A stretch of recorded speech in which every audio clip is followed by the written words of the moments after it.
Hey, yes, indeed. The two of us back. Always good to do a show with Ryno in Sacktown. Hope you are having a good day that has turned into a good evening. The Kings play and they win again against the Cavaliers. We'll talk about that and anything else going on. If you want to give me your thoughts on the All-Star game last night that I thought actually was much better than we've seen in the past. I didn't watch the whole game. I watched bits and pieces. But first and foremost, I love the fact that when I watched the game, I knew who the hell was playing because they were in their original uniforms and not the garbage we've seen the last couple of years. So that was a big, big help to me, and I love that. Hey, they get the best of both worlds. You get the jerseys or the All-Star jerseys from the night before with Home Run Derby. Now you Yep. can recognize the players, and I guess it's a perfect transition, Grant. What did you think about how they ended the game with the Home Run Derby? I got to tell you, I like it a lot better than that runner on second base. I Mhm. mean, you have it in hockey, you have the shootout. In soccer, you got the penalty kicks. Why not? Right? I think most of the fans liked it. Everyone loves seeing the ball go out of the ballpark, and it's not automatic. Even in the home run derby, obviously, Kyle Schwarber was pretty amazing. But I'd rather see that personally than starting the 10th inning off with a runner on second base. What about you? Yeah, I think it's a little sexier than having the runner on second Yep. by a tad. I had a caller today on the King's Court that suggested they also loved it, but they said you should let the guys that were already brought out of the game come back into the lineup so you can incorporate your stars into it. So I think Yeah. baseball got it right for this year, and hopefully they continue. The problem with that, with the All-Star game, the guys that are the real stars that started the game, they're not around at the end of the game. They're already on their private jets going elsewhere. So, like, it would have been great to see Aaron Judge, right? It Yeah, would have been great to see Shohei Ohtani. I mean, that would have been incredible, right? it's exactly what baseball would have wanted. They're Right. on PJs already. Aren't you breaking some type Mo- of mo- baseball code? no, not for the All-Star game. A lot of those players are, adios. Yeah, when they're done playing. Fair enough. They basically work every day, 6 to 7 Yeah, days a you week. know what? I don't have a problem with it. I really don't. They play an inning or two, and why should they hang around for 3 hours where they're not doing anything? They've already done all their media. They need to get out. They want to get out of there. They want to enjoy the day and a half that they have coming up.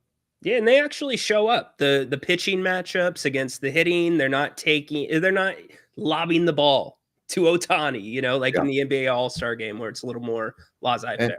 and I thought that when they had a mic on Oral Hershiser, when they had a mic on Clayton Kershaw, I thought that was great.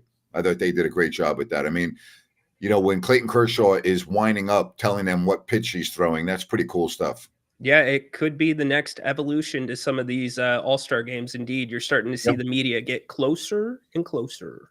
All right, your thoughts on the Kings' victory over Cleveland today in the Summer League? Oh, it was their ugliest victory of the summer league, but they got it done. Lowest 3-point shooting performance, gave up 23 offensive rebounds. But Grant Neat Clifford continues to be the story of the summer for the Kings. Yep. I mean, he looks like he can do pretty much everything. We don't know about playing point guard yet in the NBA. I would put the brakes on that right now, but I think down the road, maybe. We also will find out a lot more about his defense when he starts playing against NBA caliber competition. But right now, he checks all the boxes. Yeah, 9 assists today, Grant. One turnover. Yeah. He single handedly really kept that ball moving. Here's what it does give the Kings. I'm confident of this. He is a guy that can make his own space, get to his spots, and has a smoothness about his game that's going to translate. So that's something the Kings desperately needed, and maybe somebody that doesn't stop the ball as much as we saw last season.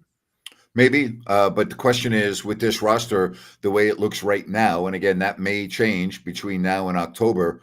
Where do you see him playing? And when he's on the floor, who's not on the floor? Because the reality is he plays the same position, as a Zach LaVine and DeMar DeRozan. Mm-hmm. And I'm not including point guard right now because I think that we're getting ahead of ourselves to think that he can play point guard in the NBA right now. Maybe he can, but I'm going to say that, I mean, I'm going to hold the brakes on that. If you don't make a move, and I think Zach LaVine's not going anywhere, and you have, I mean, listen, let's not kid ourselves. He's not better than Zach LaVine or DeMar DeRozan. So I don't know. It's going to be interesting to see with the numbers game. Yeah, I think to your point, he's going to have to play himself into a point guard in the NBA against the big guys. But I will say this, coming off the bench, I think your backcourt's Malik Monk and him. And then you can also go a little bit smaller, throw in Keon Ellis, because Keon can guard multiple positions, which leaves Devin Carter in a role that's kind of unspecified at this time. It's called not playing. That's the role. Or not on the roster, Grant. Yeah, that's what I mean. Yeah, I mean, he's not. Listen, I think he can play in the league, and I think that the Kings will try to move him right now because there's just not enough room for him. Yeah, they've made it very clear. It's point guard is where your minutes at. We know what you can do defensively. I just don't see him as a guy you can move alone, but I do think that makes maybe a DeMar DeRozan trade a little bit more attractive for another team if you are still looking to get a Kuminga. We'll see. It's going to be a very interesting summer for the Kings as they win again today against Cleveland. So if you want to talk about that, we're happy to have you right here on If You Don't Like That. And before you know it, we're going to be talking a lot of football as a lot of rookies have reported next week. Training camps open in earnest. It's going to be great. I can't wait. We'll be talking football. And Grant, we've got another receiver situation in San Francisco. Yep. Okay, so last year it was Brandon Ayuk, and it also culminated with, McCaffrey getting hurt and Trent Williams not being in camp, and it was a mess, all right? It was a mess. And I said this before the season began. I didn't like what I saw in preseason for the 49ers. I was not expecting them to prevail because of that. This is a little bit of a different situation because the word is that he will be at camp. But if he doesn't have a deal done by the time camp opens, he's going to request a trade. He just had his contract extended last year. The 49ers did that a year ago. And here he is with 1 year left on the deal. And he thinks that they should tear it up and give him a new deal. I don't think it's going to happen. We'll see. I think it's really going to put some pressure on Kyle Shanahan if it doesn't happen and he ends up holding out, not playing, because Kyle has not shown a lot of faith in his young rookies or guys that are younger. He wants to play more of the veterans. And whether you like Jennings or not, he runs precision routes. He would have been the MVP of the Super Bowl had they known the rules of overtime. So he's an important part to what Brock Purdy does. Yeah, and he's a very good blocker for a wide receiver. That's a great point. Which you can't just discount. So, but I don't know. It seems like the 49ers, we went through this with Deebo Samuel, right? Brandon Ayuk. We'll see if he's in camp or not. The word has it that he'll be there. So we'll see. It's really interesting going back to that Ayuk move because that may, as we look back on this, if the Niners aren't able to keep this window open, that signing may have closed the window for them. May have. And then, I mean, he came back and it really was not good. Then he got, the injury, and it's part of the landscape of the National Football League. It happens every year with players on teams. They feel they have the leverage. And in this case, who's got more leverage, the 49ers or Jennings? That's a question you have to ask yourself. Yep, very true. Deebo did it to the Niners. Yep. Cody says. Cody's always there for a football comment. Yes, he is. Very good stuff. Grant, the Suns buy out Bradley Beal and sign him with the Clippers. What do you think? I don't think a player can help a team if he's not on the floor playing. And to me, Bradley Beal has shown an inability to stay on the court long enough at this point in his career to help a team. The Clippers, to me, are a team that looks really good on paper, and yet I don't see them being a factor in any way, shape, or form in the postseason as I sit here and look at this roster in July because of their age, because of how many games are missed. Right. They're not a threat in the West. Were you a little caught off guard by Harden's contract? I was very caught off guard, and I think it's stupid, and I've been very open about this over the years. I don't understand it. I just don't. It doesn't make sense to me. Yeah, and they're not too far away from a Kawhi Leonard decision as well. 2 years left on his deal coming into this season. Now, they did make a big three-way deal recently. So they have a different look with no Powell. They get Collins. I mean, they've added a few things during the summer. And I think they're a playoff team. Don't get me wrong. I think they're talented, but they're not talented to where I don't even see them winning a playoff series personally. But is that because guys don't show up and guys are hurt? Is that what holds you back? Because I think they're too old. And I think that it's, James Harden has proven often that when the playoffs start, he's not the same player. I mean, can you really count on Kawhi Leonard? And I don't know. Again, they look good, but are they going to be all together? Are they going to be playing, or are they all going to be hurt when the postseason begins? But to me, they're a top 8 team in the West. Do you agree? Yeah, I agree. They're definitely going to be in the top 8. They'll be playing at least play-in basketball. Yes, exactly. So I can't discount them. The 2 teams in the West right now, or excuse me, the 3 teams in the West right now, particularly that I don't know about. One's the Warriors, because it's the same thing. At what point do we say, I mean, last year they got off to that blistering start, right? Yep. And then they got it going again. And at the end of the season, when they picked up Jimmy Butler, but Steph Curry makes that team go. How much longer can we count on Steph Curry to be Steph Curry? Yeah, and the whole Jonathan Kuminga thing, he ends up helping them a little bit when Steph goes down in the playoffs. Is Steve Kerr going to have trust in him if he does come back? It feels like the Warriors kind of went all in with Jimmy Butler, but if you go there, you might as well try to make a few extra moves. So I'm with you. It's still Steph Curry. Still Curry on the back of the uniform. And then the other team's the Lakers. And all the distraction going on with LeBron this, LeBron that. Yeah. Will Luka, the word is that he's in tremendous shape right now. He's changed his diet. Looks like a different player. All right, so let's say Luka can have an MVP caliber year, which he pretty much does every year he plays. Is that enough to have the Lakers be a top 8 team in the West? I think it depends on DeAndre Ayton, Grant, and which Ayton you're going to get. When the Lakers have had success, it's when they are playing with a solid big man or they're playing through the big man.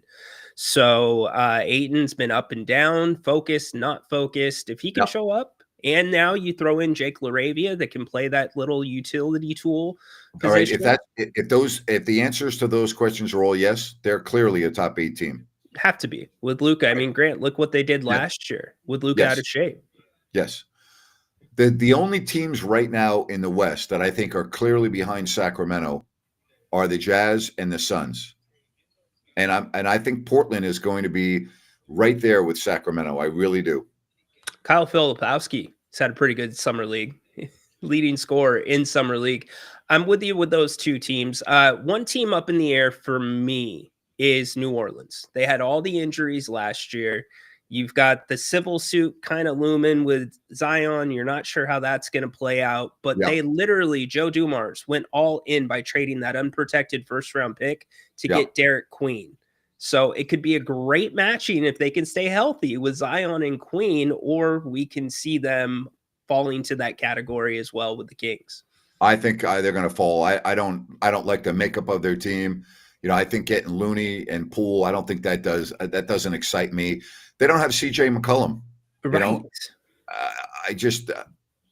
There's nothing about the Pelicans I like right now. You're going to tell me that, put Zion Williamson's legal issues aside, he hasn't proven to anybody that he can stay on the floor long enough to help a team. Yeah, and you bring in Derek Queen, where the knock on him, even though he went 12, is conditioning. So you've got 2 bigs like that, but you still have the solid defenders on the perimeter. When CJ got traded, I kind of took a step back and I'm like, that's all it would have taken to get CJ McCollum. Imagine him in a Sacramento Kings uniform. Yeah, I love CJ McCollum. He's always been a Kings killer. There's no doubt. Well, and then the other team, the Memphis Grizzlies. They don't have Desmond Bane anymore. They made the trade to Orlando. They have a rocky ship based on what we saw last year. Taylor Jenkins being fired, 2 weeks left to go in the season or near the end of the season. They got swept in the first round, although in games 3 and 4, they were right there against Oklahoma City after getting blown out in games 1 and 2. Yeah. They don't have a good locker room. They trade a big piece. You look at their roster, they still have talent. If you're talking about Morant and Jackson, Zach Edey is entering his second year. They have other talent on the floor. You know, the rookie last year from Sacramento that got hurt, that was Jalen Wells. Yep. Yeah, that I thought, I mean, where did he come from, right? When I mean that, I mean, he burst onto the scene and was just a big story for Memphis. First team All NBA, first team All NBA rookie. Yeah, so I mean, they when I look at them on paper, I still think that they're a playoff team, clearly. Yeah, they bring back Aldama, who's important to what they do as well. I guess it's the bad locker room thing that's a little bit hard for me. Taylor Jenkins had to coach a lot without Ja Morant, and the offense was still 7th in the NBA. And when you say bad locker room, I feel like that's completely focused. Most people focus at Ja Morant because he wants to be the centerpiece of that offense. But can he stay focused and can he stay healthy? It all revolves around that. Think about all the changes that organization has made in the last 2 years with key players. Dylan Brooks, right? They ostracized him, Grant. Brooks, we aren't even going to offer you a contract. I understand, but think about what he did for that team. Think about him then not being on the team, and now Desmond Bane. And they're just centering everything around Morant and Jackson, and they'll go from there. And Jackson just had surgery on an injury, a toe injury that happened in training. Here's the other wild card. He's going to be fine for camp. They said that there should be no issue. Very good. The wild card to me is, can Ja Morant have a 3-point shot in his game? That will change everything. I differ with you a little. Well, I don't differ with you, but I differ with you in this point. The key for Ja Morant is, can he be a professional? That's the key for Ja Morant. You're right. That's first. Yeah. All right. Because if that doesn't happen, it really doesn't matter what his 3-point shooting percentage is. Absolutely. He has been a major problem the last 2 years for the Memphis Grizzlies, and his attitude, his lack of awareness. I mean, it's just stupid. I mean, it just is. I mean, he's, I don't know if the word's immature. I don't know what it is, but it's not there with him. And that's a huge concern for the Memphis Grizzlies. Do you think Ja Morant may still be available for the right offer? I don't know who would want to take a gamble of getting him, because it would be a gamble with that type of behavior, because you'd have to give up quite a bit to get him, because he is talented. Mm-hmm. I personally would not go there. I'm done with the red flag players. Give me the players that look like, you know, the what the Kings did, you know, with, again, I'm not an expert on Nick Clifford and Max Ryno, but, you know, there are no red flags with those guys. Yeah, what's interesting, though, is the Kings came up with some of the red flag guys back in the day, Grant. Whether it was Weber. Different situation, but yes, that was a red flag, because the prevailing notion was there was no way he would re-sign with Sacramento, and well, we know how that turned out. Yep, indeed. Patrick says you can't sleep on Memphis. We will see. This West, can you remember the last time the West was projected to be this strong? No, I mean, when you look at Oklahoma City, I think Denver has done everything to be right there with them this year. 100% with you. I'm looking at Houston, and I'm not ready to just go gaga on Houston. Although when you look at them, you're like, wow, but how again, Kevin Durant, how much is he going to be able to help the team? How many games is he going to play? And then the other team that you wait till the schedule comes out. The Spurs are going to be on national TV the max number of times. They're going to be one of the highlighted teams this year on national television. Absolutely. You got Steph Castle, you got Harper playing really well through Summer League, Wemby, Fox, who will be going into the year without a contract beyond this year, unless they extend. You know, as far as the Spurs with Harper, I'm not counting on much for him this year. He's 19 years old.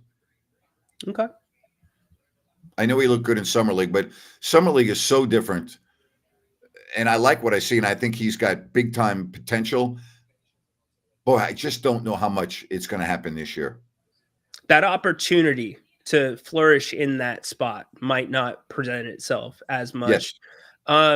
You know, And, I don't think fans realize, Ryno, maybe you could give me your view on this. I don't think fans realize what the caliber of play is like in summer league. I'm talking about the just the level of talent compared to the NBA. I mean, it's not even Major League Baseball and AAA baseball. It's below that. no, it's below the G League. You have Yes. many guys that will not even be in the G League. And the size, Grant, the size is much different as well. Yes. So that's why when you're watching Summer League, the way I watch it, I'm watching matchups, I'm watching moves, I'm watching guys getting to spots, I'm watching court vision, because those are all things that are going to translate no matter who you're playing for the most part. But I think, and I asked Jerry Reynolds this, because this Kings team that's played very well, and they should have. Let's be real They're about an older that. team. They should. Absolutely. Yes, they had 3 guys that were on the championship team in Stockton. Yes.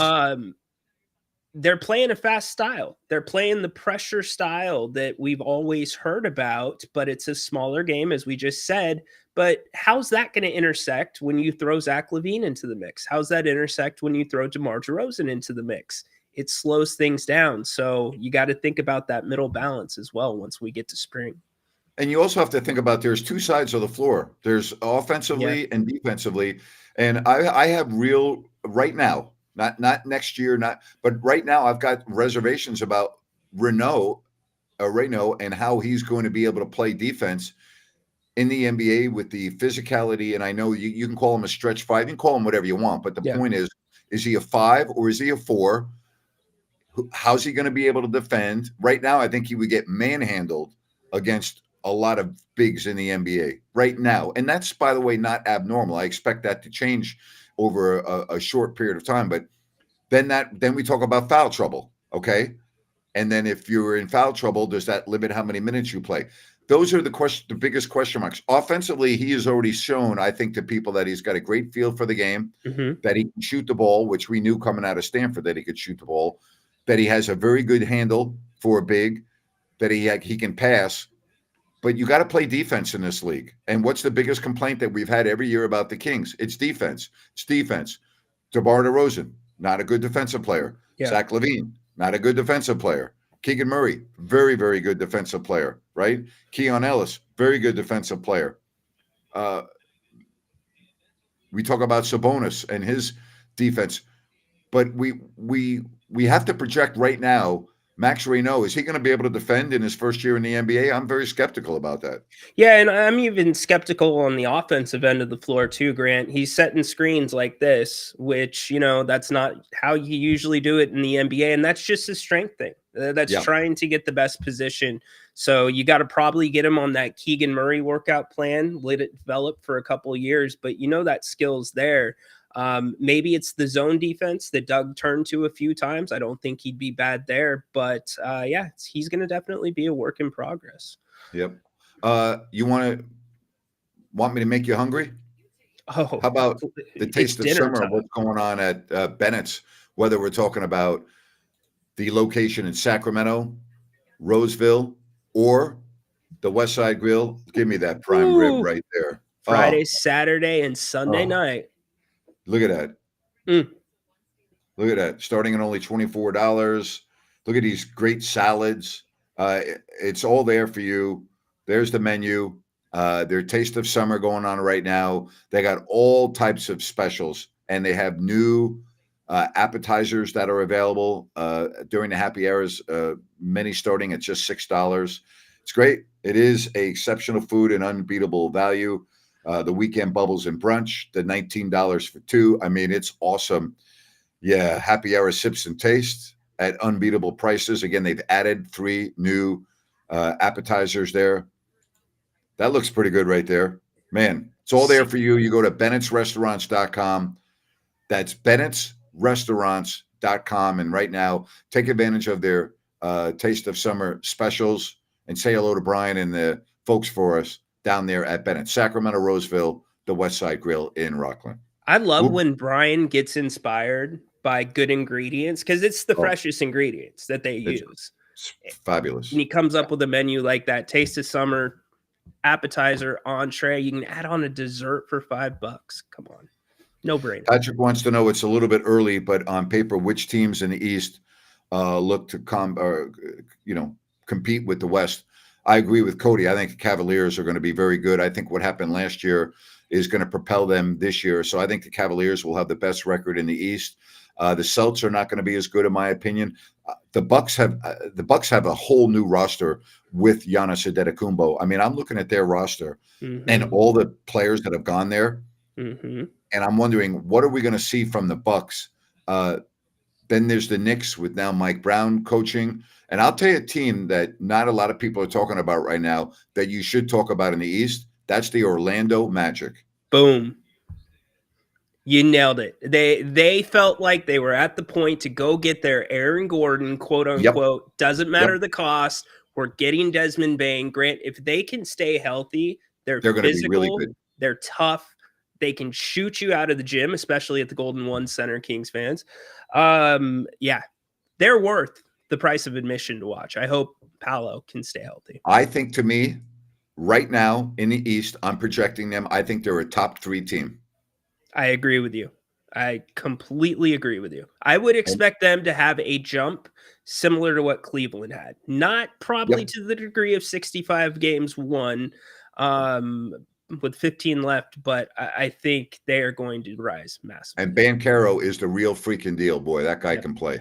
Absolutely. Hey, Rabanese, you can't make any comments. You can't put anything up until you answer my question. How'd the marathon go, dude? You got rid of the perfect lettuce for the marathon. Give us an update. I heard your call yesterday. He says, coming to the home opener and gonna be there for dinner.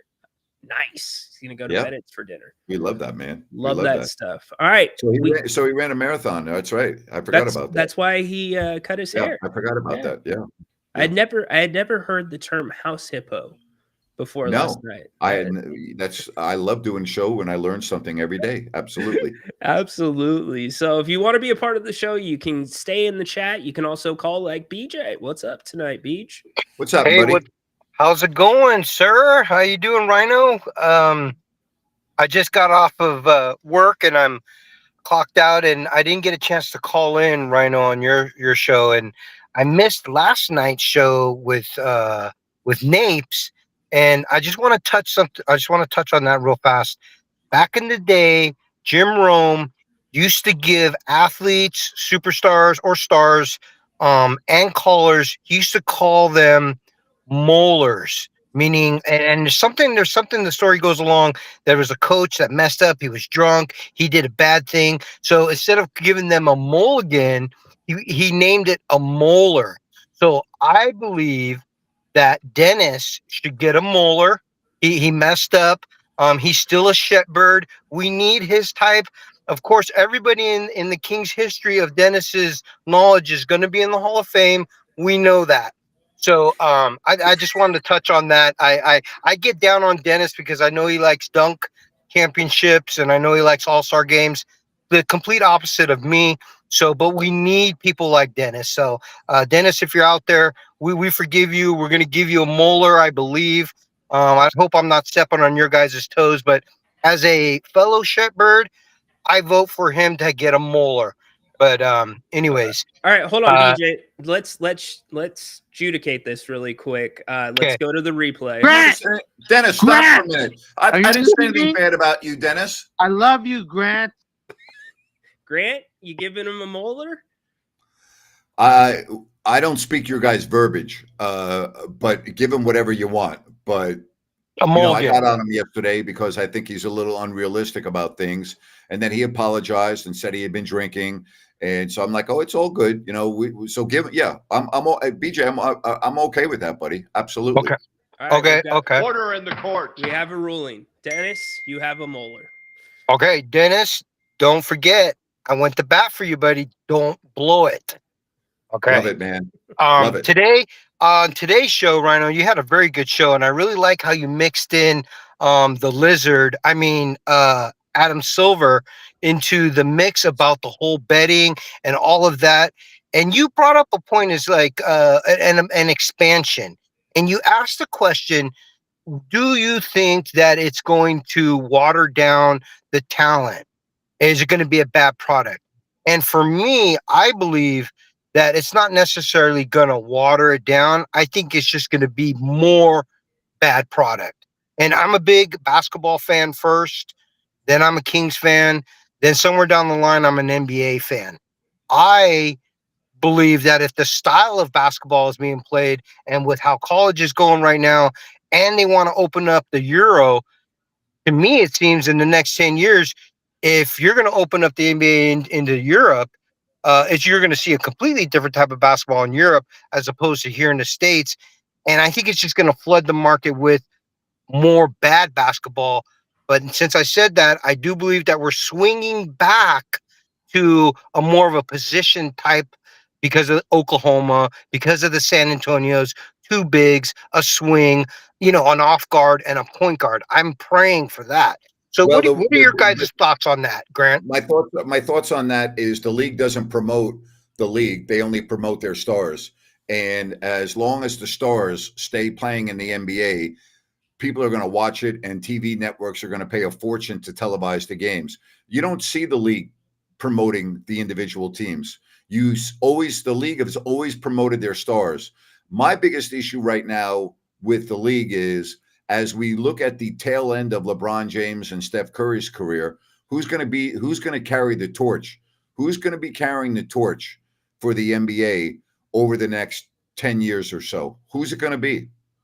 Well, that's a great question, and you can ask a lot of people, and it reared its ugly head in a sense that Shai Gilgeous-Alexander, who was he's an outstanding.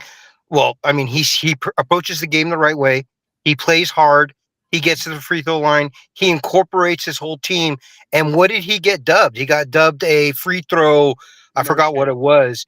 Yes, and it was kind of frowned upon, and he was actually called boring, which is sad. It's like that's the way basketball is meant to be played. But has the NBA made it to where we need to see a Steph Curry all the time? It's either a dunk or a three, nothing in between. It's like, let's hope it kind of swings back. I wanted to get your take on that, Napes. I kind of think I know what you're going to say, but well, I mean, we know who the young stars are, and a star that's not really young. He's in the middle of his career right now, and Luka obviously is a magnet for fans. People love watching Luka play, so he's there. I keep on hearing Anthony Edwards. I can't put Anthony Edwards there right now. Giannis is there. Tatum is there. There are some very good young players, but they're not Steph and they're not LeBron, right? Luka might be. I mean, Luka is in that same sentence based on what he's already accomplished in his career and how he dominates all facets of the game on offense. But who's that next player? Who's going to be that guy? So there's some nuance to what you just named, because there was only one American that you named, Tatum. Does there need to be an American guy? I don't think so. When I go back and I look at what Dirk Nowitzki did, when I'm looking at what Nikola Jokic, and by the way, Jokic is on that list too, but he's not a superstar. Yeah, he's a superstar, but he's not a magnet superstar. He's not a right. There's a different. He's a superstar. I don't think there's any question about that. It's a great question about whether we need to have an American-born player to carry the torch as opposed to Nikola Jokic. That's a very good question. If I had to come up with, if we were going to do a training camp and invite a bunch of these guys that we think we're going to be the faces after the playoffs, I think I got to throw Jalen Williams in there. Yes. In OKC, who has a chance to possibly be a part of that group that we're talking about as a face of the league. What about Halliburton? Of course, he had a complete he had a complete face turn when he turned or when he tore his Achilles. He's a baby face now. Yeah, from villain to good guy. For sure. Hey, on the rookies, Napes, I went to Vegas for 3 days, and for me, I like to be in the concourse, walk around, and of course, watch the basketball. I had an opportunity to meet the kid, Clifford, Nick, and his approach, his mentality, and more importantly, me standing next to him and seeing his muscle tone and his authentic way of that, he seems like to me that he not only loves the game of basketball, but he wants to play team defense. He wants to play defense, and it's showing and it's coming across. Now, it is just summer league. I don't want to sound like Dennis here, but I do want to say that his attitude, his body language, the way that he approaches the game, the way that he's talking to people is special. And He's I not think a kid. He's not a 19-year-old. He's 23. And you know what? Exactly. I'm a big proponent of taking older players in the draft, regardless of whether that means they have a smaller shell life. I don't care. Give me a mature guy. There's such a huge difference. We all know we were all 19 once and we were all 23 once. I mean, guys, there's a big difference. And I think it's a big plus. And these are guys that are making money in college too. So you don't have the money shock when you get into the NBA. Yeah. That's a good point. Good point. On our big guy that's going to be in the Hall of Fame, according to Dennis, I think if they get him in the weight room and get his core and his legs underneath him and with some muscle, I think he'll be okay. I'm a little concerned on the defensive side. And then he had some weird screens today, which was kind of, that can be worked out. But I remember him saying that they ran the Kings offense. And if the kid could actually log a few minutes at the 5 or at the 4, like what Ryno was saying earlier, I think we would be going towards the spot of putting people in their positions. And that, I think that's key first, is get Keegan to 3, get Sabonis. I mean, he's not much of a 5, but he has to play a 5 in the NBA. Maybe the kid could do a little bit of 4. We're going to miss the big guy that basically helped us get into the play-in. So it's just, if we can get to everybody to the correct position, play some team defense, and I think offense will take care of itself. So love you guys. Right. I gotta get on the road driving home tonight. Appreciate it. Appreciate you. The guy that he named was Valanciunas, is who he's talking about, that now is with Denver, and he is staying with Denver. He's not going overseas, and I think that's a tremendous pickup for the Denver Nuggets. I think he's going to be phenomenal on the Nuggets. And I'll tell you, Valanciunas is very good. He knows how to play the game. Grant, he's the only reason the Kings made the play-in. When Sabonis got hurt, he filled in very well. And then you saw Malik go down and the Kings limped across the finish line. And he can kind of play a similar style to Jokic. He can also do the pick and roll with Jamal Murray. So he's going to be really good for them. He's going to be really, really good for them. Hey, New Works Plumbing, they've got a fix for you. They're available around the clock 24/7. Give them a call. Go to their website or newworksplumbing.com, NEWWRXplumbing.com. New Works Plumbing, they're awesome. And we appreciate those that have reached out and said they've used them and gave such positive feedback. We love having them on the program. New Works Plumbing, they've got a fix for you. So I'm not sure how to address this guy. He's either the college basketball guru or the NBA guru. He's been putting his hot take in that Neek Clifford right now is better than Devin Carter. You're right. He is better than Devin Carter right now, in my opinion. He's also about the same age as Devin Carter. You have to remember that. Devin Carter's only got 6 months more experience in the NBA than Neek does. And I think in all fairness to Devin Carter, he's, to use the term, a combo guard, right? He's not really a point guard. And yet that's what the Kings said. If you're going to play, you're going to be playing a point guard. And he's going through a process right now. And I don't know how comfortable he is. He's been very vocal about it. He was vocal about some nagging things with the shoulder he's dealt with in Vegas. And that's a big ask. I asked Jerry Reynolds yesterday. I said, can you make a point guard, or a point guard's born? And the great ones, the vision is just there. You're born that way. They see the floor differently. They know every position that's out there. So it's probably, Grant, the hardest position to pick up in basketball. I don't think there's any question. So, and now we're talking about a player that the Kings just drafted that they want to be able to handle the ball in addition to playing, the swing position, which is going to limit his minutes again. There's too many guards on the roster right now. And again, it's only July, but I think there's a really good chance Devin Carter will not be on the team come October. Yeah, I would agree with you. And as much as it kills me in my gut, I know that doesn't help Mason Jones's chances of making the team. No, But it doesn't. the Kings are going to have to do what they need to do. And for those, and I've said this, Neek has had the best summer league since Keegan Murray. Would you Yes. agree with that? Yeah, absolutely. Yeah. But we also have to remember Neek is playing alongside 3 guys that just won a G League championship. Mhm. So that helps things as well in terms of balancing out and having more opportunities to excel.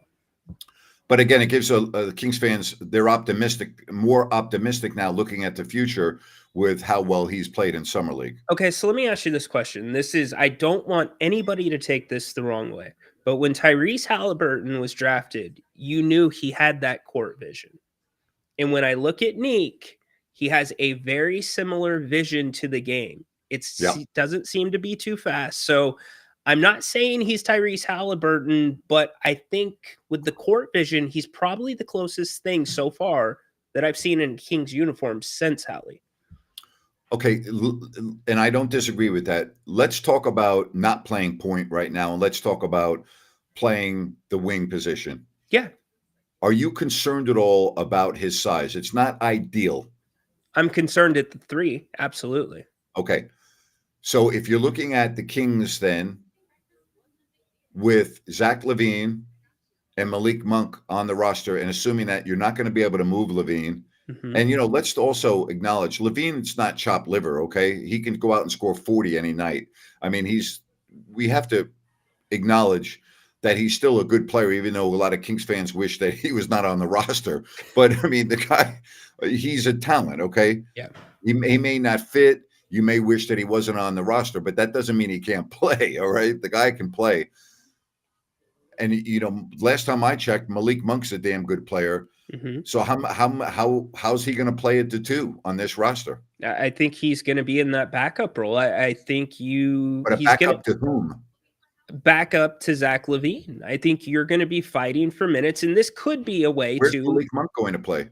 I think he's going to play right alongside Neek Clifford. I think that's going to be your backup backcourt. Okay, but how many minutes do we have that we're going to be? Where's the pie going to be? In other words. Right. I think it's going to go back and forth between Neek and Keon, and I think you're going to try to find a way to mix in a little bit, if you can, Keon right now at the 3 or Neek at the 3, even though undersized, maybe run the zone and reduce the minutes for DeMar DeRozan, Grant. Well, I thought that was one of Doug Christie's biggest weaknesses last year. He overplayed his guys almost on a nightly basis. That's what you've got to look to reduce minutes for some of these guys. Because if you roll LaVine out there playing 42 minutes a game, I have a hard time believing he's going to make it through 82 games. Well, the other aspect is you have Dennis Schroeder now. That's the first time we've mentioned his name tonight. Okay, he's your starting point guard. All right, do you agree? Yes. Okay, has to be. That's my point. Yeah. So you have Dennis Schroeder. And you have Zach LaVine as your starting backcourt. I don't even think that's debatable. That's your starting backcourt. Mm-hmm. Let's just say your starters play, I'm going to give you a low number, 30 minutes. Okay? That's 18 minutes left for Malik Monk, Keon Ellis, some for Neek Clifford. Do you understand where I'm going with this? I do, but I think also we're making this assumption Dennis Schroeder is going to walk into 38 minutes a night. I didn't say 38. I said 30. 30. Okay, I'm sorry. I didn't hear you actually say a number. No, I said 30, which 30 gives minutes. us, which then you have 18 minutes of available backup for him. And Zach LaVine's going to play more than 30, but I said even if he only plays 30, so then you have Malik Monk. You have Keon Ellis. I'm not even going to mention Devin Carter's name right now, but no. I mean, if you want to put him in there. And then you have Neek Clifford.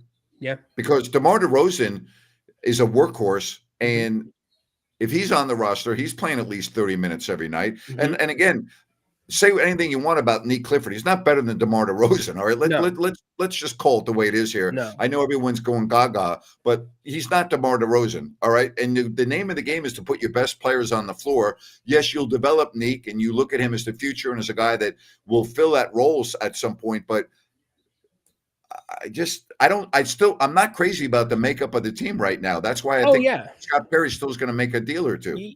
I completely agree with you, Grant. Jerry Reynolds said he would be really concerned if this is what rolls into training camp without another move. So you're spot on in that regards. I just think Dennis Schroeder, he's going to be the starter.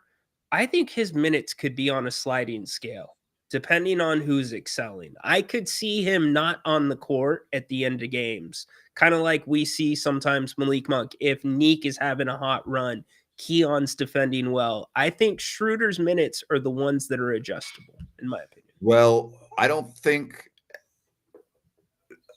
that. Well, you said it, and I agree with you 100%. They overpaid for him. Yes. Okay. So you're going to pay that kind of money to not have a guy on the floor in the fourth quarter. I actually think Dennis Schroeder is going to be better for the Kings than a lot of people. I think he's going to be a really good fit. And I think that as long as he's healthy, he is going to be on the floor at the end of the games. And I think that he will be largely responsible for the success or failure of the team this season. And we really can't go against Scott Perry, Grant. He got into the first round. He drafted two guys that he knew needed to give his best shot at getting them to play immediately, older. And now Schroeder, I'm not going to go against him like I did. These have been good picks and good decisions so far. But as far as Schroeder goes, I'm with you. I think it's going to be very curious to see what his minutes per game is going to end up being. Mm-hmm. I'm with you. Let's bring Dirk into the conversation. What's up, Dirk? Hey, guys. One possibility I was wondering about would be if the potential – you're asking about minutes, Grant. Is it possible Zach LaVine will have a short leash? Because some games he's, super explosive as a scorer, but others there's just nonstop casual turnovers and poor defense. So what's stopping the Kings? Maybe he's not producing on the offensive end from just – maybe he plays 25 minutes that night instead of 30. Let me add on to that really quick. You have done Zach LaVine a favor in this sense. You've raised the IQ on the basketball floor more than what you had last season. So I think that kind of goes a little bit towards what Dirk is arguing. But Grant, what do you think? But if you look at a talent point of view, he's better than all the guys we're talking about. He just is. And Doug Christie knows that, and he played that position. And he understands that a guy like Zach LaVine just needs to make one shot to feel good, and he can score 20 points in a quarter. And I think it's going to be a real issue. I don't think he's coming off the floor. Well, and we're also really quick, Dirk, I'll get back to you. We're having this discussion assuming some guys that traditionally have gone through injuries will be healthy the entire season. Of course, yes. Dirk, go ahead. Well, Grant, what I always wonder about, we talk a lot about how talented Zach is because he can go ballistic.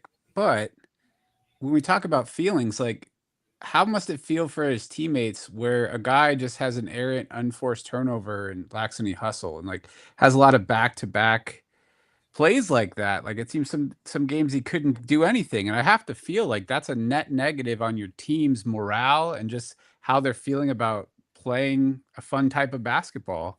So Dennis Schroeder's minutes are probably contingent on how well Zach LaVine or how well we are like pushing Zach LaVine into the corner where he's most effective, or meaning he's not doing things where he's turning the ball over like that. But if he's not getting anything going and isn't producing anything himself, we could see these minutes fluctuate wildly, especially with all these guards.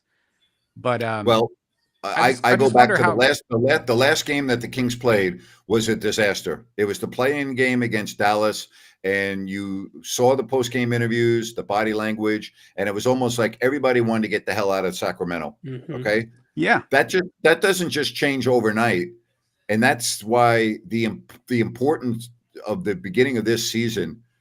If the Kings get off to a bad start this year, this thing could just be a nightmare. Yeah, it would probably expedite the who knows, whatever it would expedite. But I don't know. Like I always challenge this Zach LaVine is a talent guy just because I don't know that he impacts winning all that much. I would agree. So it's really how much love do you have to, or how much playtime do you have to give to a guy just because he's talented? if he's just sort of a net negative on your team? Well, he's You know, still that's he's something I question. it's a great question, but pro sports and particularly basketball is still about putting your best players on the floor.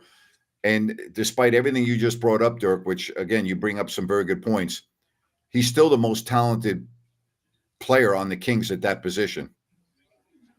One thing to remember too, Doug Christie tended to go with, or would go with, the hot hands in games towards the end of games. He would leave different combinations out. We saw Valanciunas completely left out of the shuffle towards the end of the season. So I guess what Doug Christie do we see with a full training camp in this roster, if this is what it is? And just one last follow-up for you, Grant, before I take off. Do you think Doug Christie's going to be operating any differently this year, knowing what you know about him and his personality, being that he's now the head coach and has, I don't know how many years are on his contract, but are we going to see things change a little bit with how he coaches? I think you will. I think you will. And I think that if the bench is, and again, I'm not ready to say the bench is better than last year because you don't have Valanciunas and you don't have LaRavia. And I'm sorry, for Dennis, I hope I don't hurt your feelings here, Dennis. Max is not Valanciunas, all right? So, Max might be better than Valanciunas in 3 or 4 years, but he sure as hell ain't better than him now. And you don't have him. And LaRavia played very well. Now, you drafted Nick Clifford, who looked like he played very well in the summer league. But, I mean, you can't just discount that. And what did Doug do? He didn't have a bench.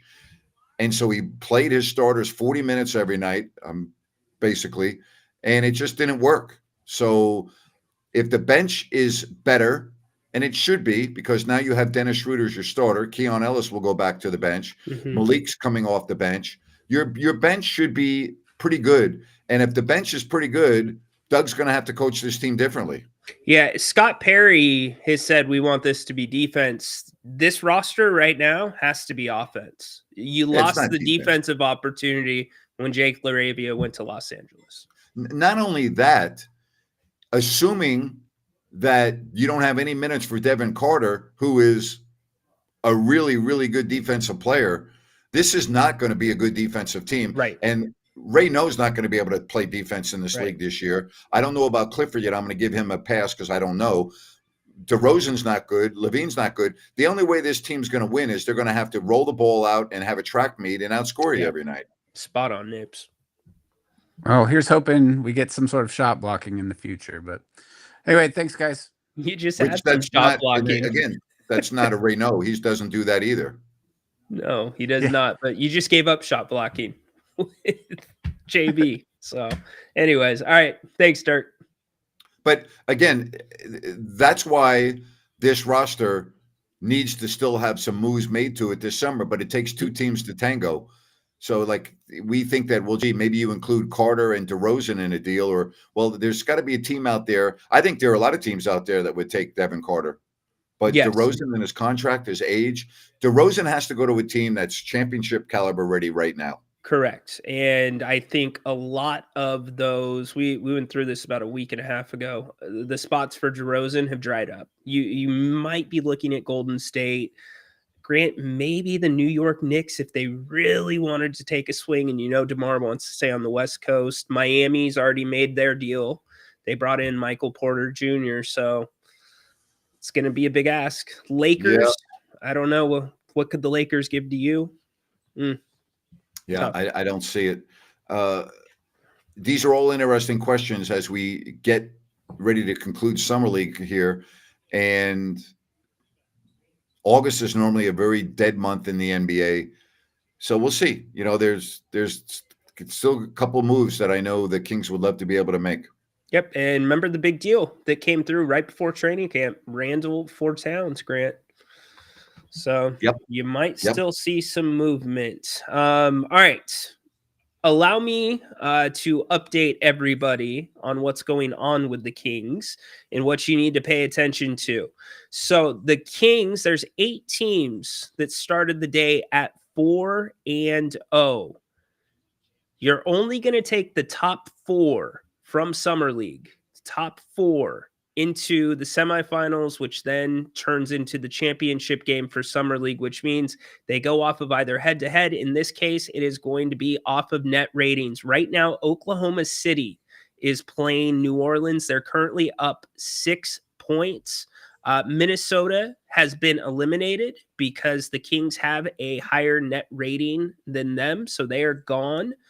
So the games that you need to watch tomorrow, most notably, are going to be, and here's the other big one, the Spurs and the Hornets, both who are in the top 8, do play each other tomorrow. So you're hoping that the Spurs lose to the Hornets. If the Spurs win, you want it to be a close game rather than a blowout in the Spurs' favor. But you're also going to be looking at the Clippers and the Nuggets tomorrow, Toronto and Golden State, the Hawks, and the Grizzlies.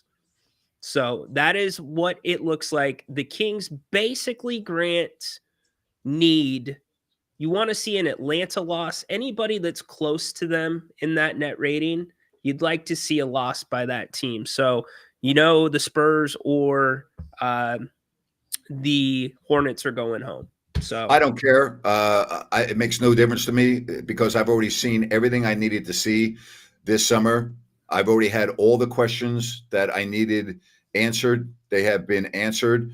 And when October comes, whether the Kings win a Summer League championship or where they don't, other than Vivek Ranadive, nobody's going to give a damn. All right.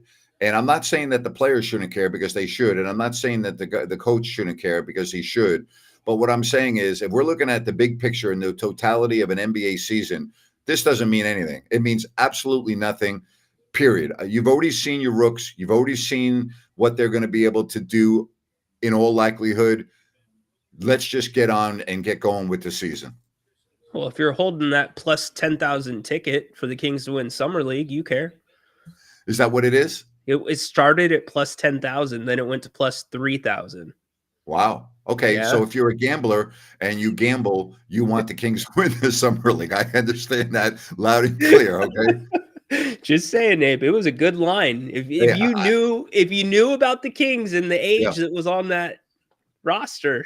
Well, I actually didn't know that, and I probably would have bought that because the Kings always do well and win when it doesn't mean anything. So I probably would have jumped all over that. And if I was looking to relocate, I'd look at Sunrise Landing in Calusa. And if you go to CalusaSunrise.com, you can check out everything at this beautiful development from Blazona Development and this community in Calusa. No Mellorews, no homeowners, adjacent to the Calusa Golf and Country Club. Good access to the major arteries like I-5, Highway 45, Highway 20. Go to CalusaSunrise.com and check out beautiful Sunrise Landing in Calusa. But back to that, I would have jumped all over that because I'm like, wait a minute. Doesn't mean anything. Kings will do well. So good. So good. Plus 10. The last time the Kings won Summer League, it was the summer of the Beam Team, 22-23. Some knucklehead bet the Kings to win the championship too. He ended up cashing it out. So all right. So I don't know. I don't gamble. I don't even know what it is. So if you put $100 on the Kings at those odds, how much do you win? $3,000. How about that? Not too bad. That's a pretty good return on investment, my friend. Wow. $3,000. What if you would have done it at plus 10,000? Put 100 there. Wow. You turn 100 into $10,000. Yeah. So I'm guessing the Kings are going to sneak in to the top 4. It's more than likely. So it matters to me in this sense. The expectations for this fan base are low. I think up until the draft picks, it kind of felt like a kick to the package. So at least it's a little bit of enjoyment and something to look forward to down the road. All right. Kings Court tomorrow at 3. Yes, indeed. All right. And I'll be on tomorrow at 8. I always love doing the shows with you and appreciate all the feedback on the chat line and everything else. It's good. I really enjoy talking about these things and I love getting the feedback from the fans. We didn't get any feedback at all on my opening comments about the Major League Baseball All-Star game. I don't think people just give a damn. I really don't. They don't care. I got a call from Mac right off the start of my show talking about baseball. Yep. So wait till you get a call from Mac. Really good call. Okay. We'll call you. All Monday. right. Did you get your marathon answer or not? No, he dipped. Rabanese. I need your answer. I want to know how you did, buddy. Yeah. Maybe he didn't do very well and he doesn't want to tell everybody. Yeah. Maybe he was slower than the house hippo. You know what? I have a lot of appreciation and respect for anybody that completes a marathon, whether you're walking or you're running. Yeah. Okay. All right. 100%. He remember when he was talking about the temperature? You're Yes. like, do you think you could do a mile? I can't even run in that temperature. Are you kidding me? I couldn't run a mile right now if my life depended on it. You might be able to if you were back in Sacramento because of the humidity where you're at right now. Yeah, that's very true. I might. My big issue, I have a lower back problem, and the running and the compression on my lower back is very, very difficult. I can walk at a very fast pace for a mile, and I probably would. I walk at such a fast pace, I would probably beat some of the runners that are running slowly. But yeah, it would not be good for me. You could swim a mile probably quicker than you could run one. You know, swimming a mile is a long ways. That's it's a lot longer than you think. But yeah, I might be able to. Yeah, I should try a lap one of these days. A lap? A lap. with or without your floaties on? Why'd you got to call me out like that, Nabes? I was just about to hang him up for the final time, but now keep wearing. All right. We buddy. will say so long, and tomorrow the King's Court at 3:00 with Ryno, and I'll be on at 8:00. Any final words? Don't forget, you can take us on the go besides on YouTube. You can download all the audio, grantnapier.com. You can go to Apple, Spotify, wherever you find your podcast. You'll find If You Don't Like That and the King's Court. So awesome. All right. See everyone. Thank you. Have yourself a good night. We're back tomorrow. Don't forget, 3:00 with Ryno in Sacktown on the King's Court. Bye-bye now.